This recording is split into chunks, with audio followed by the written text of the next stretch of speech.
Roger Dinwiddie, and I'm the CEO of STARS. You know, one of the most difficult things to do is to help young people who are being bullied. And that's what we're going to talk about for just a few minutes.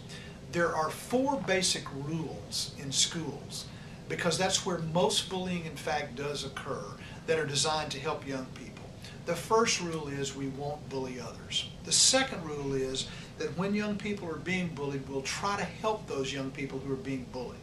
The third piece is that we try to include students who are easily left out, which is a huge issue for schools and a huge issue for young people who feel isolated and excluded. And the fourth rule is when we know somebody's being bullied, we will tell an adult and tell a teacher at school, at home and at school. Those are the 4 rules of the Alveus Bullying Prevention Program that are used widely throughout the United States and throughout the world to help schools address bullying. The interesting thing about those 4 rules is 3 of those 4 are designed to help the young person who's being bullied, who's being left out. So when young people are being bullied, one of the things that we often tell kids to do is to ignore it, which is in fact a good strategy, but at the end of the day it's not enough, because young people can't always ignore being bullied.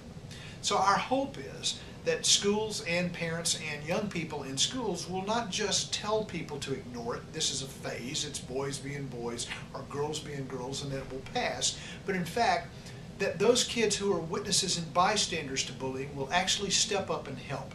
Because in fact schools can have all the rules they want, but if young people don't step up and help, it's almost impossible to start bullying.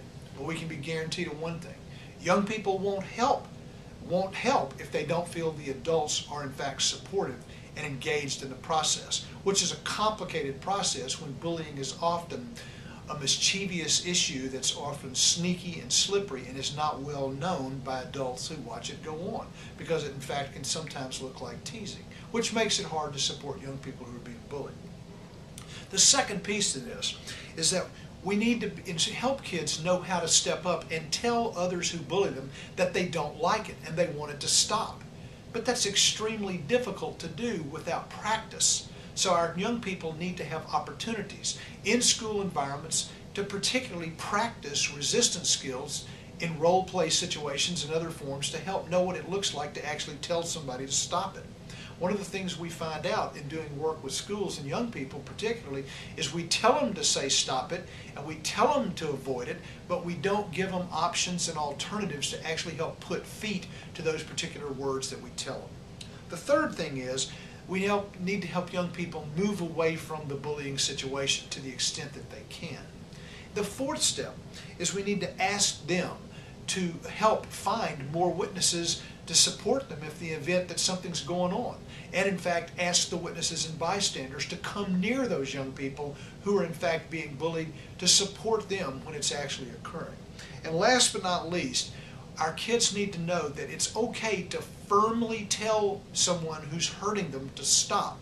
And last but not least, and maybe the most important element in this whole piece for young people who are being bullied, is to make sure that there are safe adults in the building and in their lives who they can go to when bullies occur to tell them that it's not okay they're being bullied. And when young people do come to us as adults, it's imperative that we not minimize in any way their reports to us. So the whole notion about tattling and telling, we need to help young people differentiate, of course, between tattling, which is about trying to get somebody in trouble, and reporting, which is about trying to create a helpful, safe environment. So those are some basic things that we need to help schools and young people deal with when it comes to stopping bullying. There is help, there is hope, and there is a solution. And for more information, go to the STARS website for more solutions.